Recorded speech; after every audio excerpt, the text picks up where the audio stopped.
Olá, graça e paz. Bom, falta um dia para a eleição, um dia só. E eu queria fazer um vídeo para vocês falando sobre o meu posicionamento.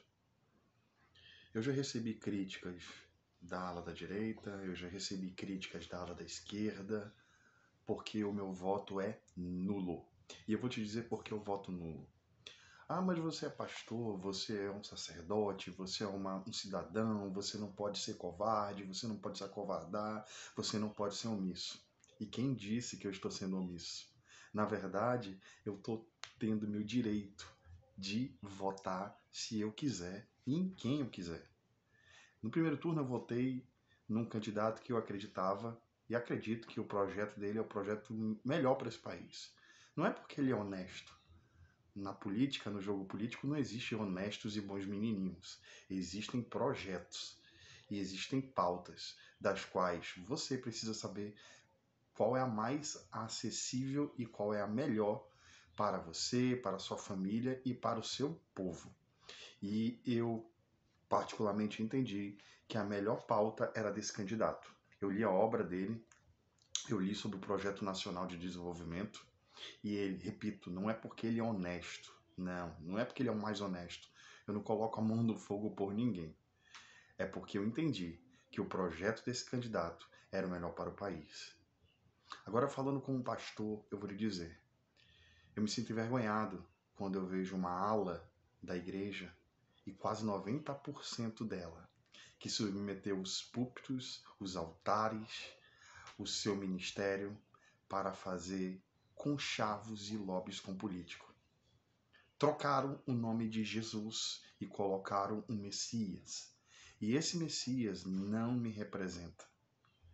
Eu não consigo entender uma igreja que aplaude um ímpio que diz que bandido bom é bandido morto, quando eu olho para a cruz e olho para Cristo, e ele diz assim: hoje para o bandido, hoje estarás comigo no paraíso. Eu também não consigo observar uma igreja que enaltece um homem que foi condenado em 3 instâncias por 9 juristas e agora ele é descondenado por uma manobra jurídica e é apresentado como o moralista amor da sociedade em geral. Não. Nesse segundo turno, eu disse que votaria até em Bolsonaro, porque eu não queria o outro candidato no poder novamente. Mas no decorrer da carruagem, eu decidi não votar em nenhum dos dois. Primeiro, não voto no primeiro candidato, Bolsonaro. Segundo, também não votarei em Lula. Eu prefiro ter minha consciência tranquila de que eu não votei em nenhum dos dois e que eu não utilizei o palanque da igreja para pedir voto para político e seguindo meu Jesus. Ah, mas se você vota no Lula, ele vai fazer o Brasil se tornar igual Nicarágua. Que se torne, mas eu morro pelo meu Jesus. Ah, mas se você votar em Bolsonaro, vai ter a continuidade de um projeto. Em Colossenses capítulo 1, diz que o próprio Deus, principados e potestades, tudo nasceu nas entranhas do meu e do teu Cristo. A igreja nunca foi militante política. A igreja nunca deverá se submeter à política. A igreja ela é sal da terra e luz do mundo. É eu e você influenciando o cerne político. Até porque a política em si, por si só, ela tem um pensamento, um sociólogo. Esse homem era John Locke. John Locke não era cristão. John Locke falava que para manter o sistema era necessário que o povo colocasse alguém lá. A grande questão no Brasil é a questão sistêmica política. Candidatos têm foro privilegiado, não podem ser investigados. Escândalos de corrupção. O governo atual venceu não porque ele falava bonito, porque tinha frases lacradoras, não. O governo atual venceu porque as pessoas estavam com asno do petismo. E aí veio um outro movimento, o antipetismo. A grande questão é que o governo atual, a cada 10 minutos que se fala, de 100 palavras, 20 são execratórias, imundas. Eu não posso e nem vou fazer palanque e nem vou ficar me submetendo a político corrupto. Eu falei o nome dos corruptos. Existe corrupção tanto na área da direita quanto existe corrupção na área da esquerda. O pior de tudo isso é de saber que nós tínhamos parentes que nós amamos muito, mas nós não podemos falar que nós apoiamos ou que nós gostamos ou que nós nos simpatizamos por candidato A ou B. Porque se nós nos posicionamos, nós somos chamados de satanistas pela área da direita, comunistas, socialistas e tudo mais. E mal eles sabem que o comunismo já acabou lá na União Soviética e que comunismo e socialismo são dois conceitos antagônicos. Aí o outro fala da área da direita. Se você vota em Lula, Lula vai fechar as igrejas. O PT esteve aí quase 20 anos no poder. 2 vezes Lula como presidente. E a igreja não fechou. E o que falar de sacerdotes da igreja que hoje são defensores do que se chama de conservadorismo do movimento de direita do Brasil, que eram, no caso de um deles, um cidadão televisivo, um pastor televisivo, um expoente da palavra, que já foi secretário, que já foi um representante na época do Lula, da Dilma, do FHC, e agora se diz direita, líder da ala evangélica do governo Bolsonaro.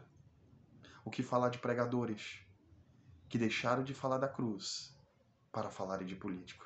O que falar de congressos, de ajuntamentos de avivamento que se tornaram palanques de político? Leonard Ravenhill disse que esse povo não recebe avivamento porque não está preparado para receber.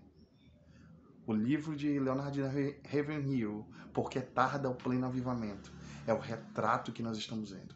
O que John Stott falava de crer também é pensar, eu te digo, porque eu penso e eu creio, ao meu ver, votar nulo é a resposta de repudio ao que está acontecendo nesse país. Eu não posso apoiar candidato A e nem candidato B. Se esse país for perseguido, Deus continua sendo o Senhor. E eu vou continuar pregando o Evangelho. Eu escolhi morrer pelo Evangelho da cruz. Eu não me curvo para político corrupto, políticos mentirosos. E quem ganhar, sendo direita ou de esquerda, mesmo aquele que eu não votei, eu não voto nem o candidato A nem o candidato B. Qual é o meu papel como igreja? Liberar palavras de ânimo, palavras de esperança, palavra profética, ser profeta, ser profeta de profemia, aquele que fala. O profeta tem que estar morto para morrer pela espada. O sacerdote tem que servir o seu rei. E a Bíblia diz que ele nos fez uma geração de reis e sacerdotes. Nós somos sacerdotes que precisamos levantar um altar de adoração ao Senhor. Nós precisamos chorar, como em 2 Crônicas 7,14. Que esse povo que se chama pelo meu nome se humilhar e orar, buscar a minha face, se arrepender dos seus maus caminhos, eu ouvirei dos céus, perdoarei os seus pecados e sararei a sua terra. A única saída para o Brasil não é Bolsonaro, não é Lula, é uma igreja que se posiciona no apostólico e no profético. Chega de fazermos político bichinho de estimação. Político tem que cumprir aquilo que cumpriu, cumprir aquilo que prometeu. Eu não consigo apoiar apoiar um candidato onde havia um condenado mensaleiro petroleiro que inocentou o outro candidato, que deixou uma dívida de 7 trilhões de reais. E ele lá na cadeia, assim como Eduardo Cunha, já sinalizava para o movimento de direita.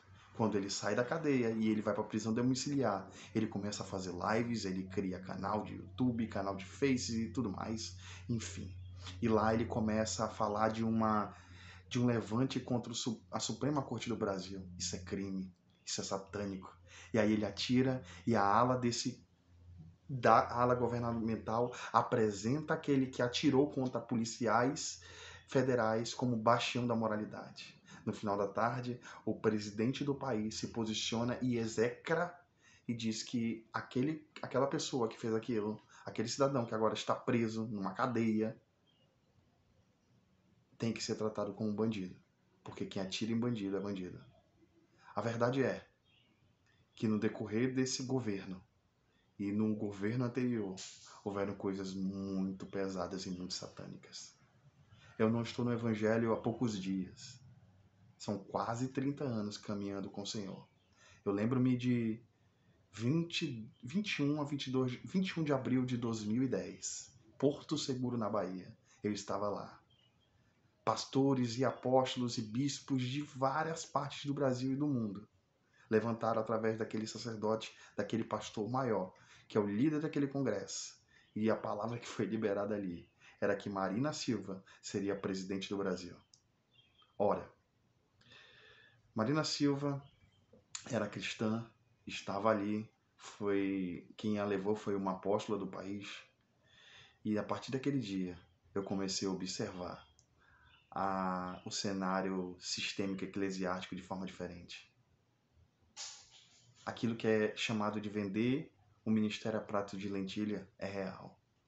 Aqui em Manaus, o pastor abre espaço para réus, comunistas pregarem no altar.